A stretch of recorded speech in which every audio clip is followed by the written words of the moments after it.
Welcome to another edition of Mark's Inspiration. Got the D-Man here, and I am glad you could join me today as always. And it's a cloudy day in St. Louis, Missouri today. But the birds are singing and it's fairly warm. Hope it's great wherever you are in your world today. We are going to continue with determination. Maybe some of you are tired of hearing about determination, but you have to be determined to finish it up with me because it is so very important. Without determination, you will not persist, you will not persevere, you will give up when things get tough. And you know what they say, when the going gets tough, the tough get going. And the tough succeed and achieve where you will not if you stop, give up, and not have enough determination. So let's continue with this article I found. And let me see, I need to give credit here where credit's due. Where were we? I have not mentioned this guy's name, and I want to do that. All right, this is written by, if I can find him. All right, it's a woman, Ms. Yemi Sudaker. Okay, that's Yemi Sudaker. She's really made some really good points here. So we will continue way down here on number 4. If I can find it. Where did I start from? That's not it. We're getting close. 1, 2, 3, and 4. Okay. Number 4. Number 4. Don't resent, but instead celebrate the success of others. I know sometimes it's easy to feel jealousy when you see someone succeeding, but be happy for that person and wish them even more success, because your thoughts are a boomerang. They will come back to you. Whether they are good or bad, when you think things for other people, those things will come back to you. If you think of them with your dominant thoughts day in and day out. Of course, sometimes you may feel a little jealousy when you see someone succeed and you feel like you're working hard, and maybe you feel like you're even working harder than they are.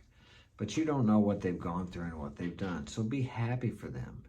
Don't you want people to be happy for you when you succeed? Of course you do.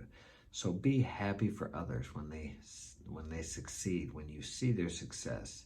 Rejoice with them, be happy with them. Many people, I guarantee you, know at least a few see successes as a zero-sum game. A few see success. There's only so much to go around. When someone else shines, they think that diminishes the light from their stars. And that's not true. Never judge yourself by someone else's success. Each of us have our own unique individual place here in this world, and yours is as important as someone else you see that you think is extremely successful. Resentment sucks up a massive amount of mental energy better applied elsewhere. One of my old mentors used to say, resentment eats up the container it's stored in. And guess what that container is? That container is you and me. If I allow the resentment to fester, to grow, it will eat me up. And the other person usually is totally unaware that you resent them. It's like drinking carbolic acid and expecting the other person to die from it. You have every right to do it, but it certainly isn't going to help you. It hurts you, not the other person.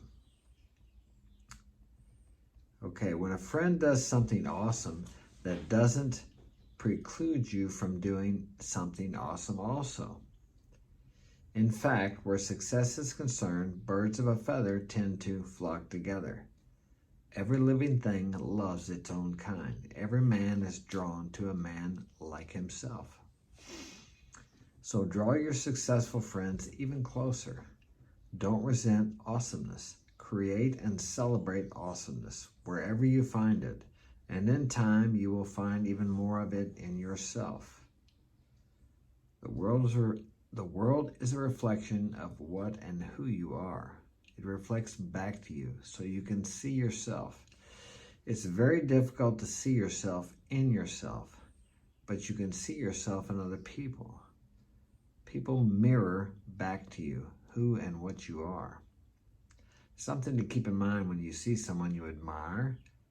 Whatever traits you admire in them, you have those very traits within yourself, although you may not have cultivated them yet.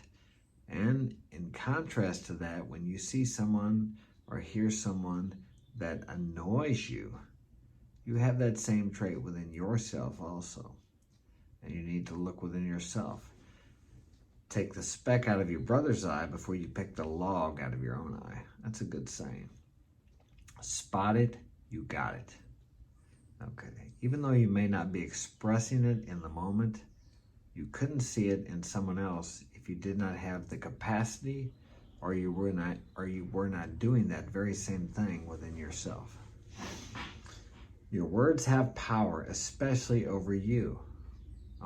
Never stoop to complaining, criticizing, or whining. I have to say I've been guilty of that in the past myself. I actually put on one of those no complaining bracelets, complaint-free world. They're purple. I don't have it anymore, but I just have a rubber band. And they tell you to make 21 days because they say it takes 21 days to develop a new habit. So I never made it, but when I started with my rubber band this time, I've done very well. I am very cautious about complaining if I catch myself talking about something I don't like. Because guess what? Whatever you focus on grows in your experience. So if you're complaining, you're talking about something you don't like, and thus bringing more negativity into your life. Your words have power, and that is so true, because each word is preceded by a thought, and thoughts are things. Your words have power, especially over you. Whining about your problems always makes you feel worse, not better, because it magnifies whatever you're focusing on. And when you're complaining, you're focusing on what you don't like, thus getting more of it. Remember that next time you start to complain. Stop yourself and look for the good in whatever it is you're complaining about. It is there, but you have to look for it. In every dark cloud, there's a silver lining. But you have to look through the cloud to see that lining. You have to search for it. So if something is wrong, don't waste time complaining. Put that mental energy into making the situation better, or at least viewing it better, perceiving it better. Think that everything that happens to you is for your good, so you can achieve and reach your goals to complete your mission, your purpose, your vision here in this life. Look at it that way. View the world from a different perspective. The perspective or perception is your choice, no one else's. That's what successful people do. They look for the good in everything and everybody. I must admit, sometimes it's hard to see. Right now, I'm kind of sitting crooked on my chair because I have extreme pain in my back. I have I'll call it an injury. And it woke me up last night. I couldn't sleep. I took a couple aspirins. I have pain pills, but I do not like to take them. I haven't taken any for over a year or two, but I keep them around just in case. But I managed to sit up for a while, and I got back to sleep, and today it's not quite as bad. Eventually it will go away. But the point is, you're going to have things like that. Can I see the good in this? Not really. The only good I can see in it is it's making me stronger. It's building my character. Because anytime you go through any kind of pain or suffering, if you go through it, and that's the key, you don't run away from it. I didn't take the pain pill, okay? I'm not saying you should never take pain pills. When I broke my shoulder, I took one. That thing was hurting so bad, okay? And then they gave me a bottle of them. I never took another one after that. I had some pain. It was tough, but the pain is there for a reason. The pain was there to keep me from using that shoulder. Had I taken those pain pills, I know how I am. I would have gone out and worked and possibly hurt it worse than it was. So I didn't take them. If you need to take pain pills, take pain pills. But if you can get by without them, I believe that it builds your character and strengthens you if you can get by without the pain pills. Try meditation, try focusing, try laughing at the pain, try enjoying the pain. Sometimes I enjoy pain. Well, that sounds a little perverted, but the reason I do is because I know I'm alive. It's part of life, okay? It's part of life. Pain, suffering, and I know the more pain that I go through or suffering, it helps me to enjoy the contrast. I have a better contrast. Unless you know deep sorrow, suffering, and sometimes deep pain, it's really hard to appreciate when things are really going good. You cannot reach the highs of the good times or enjoy your health. My mom used to tell me, if you got your health, you got everything. I thought, yeah, because I was never unhealthy.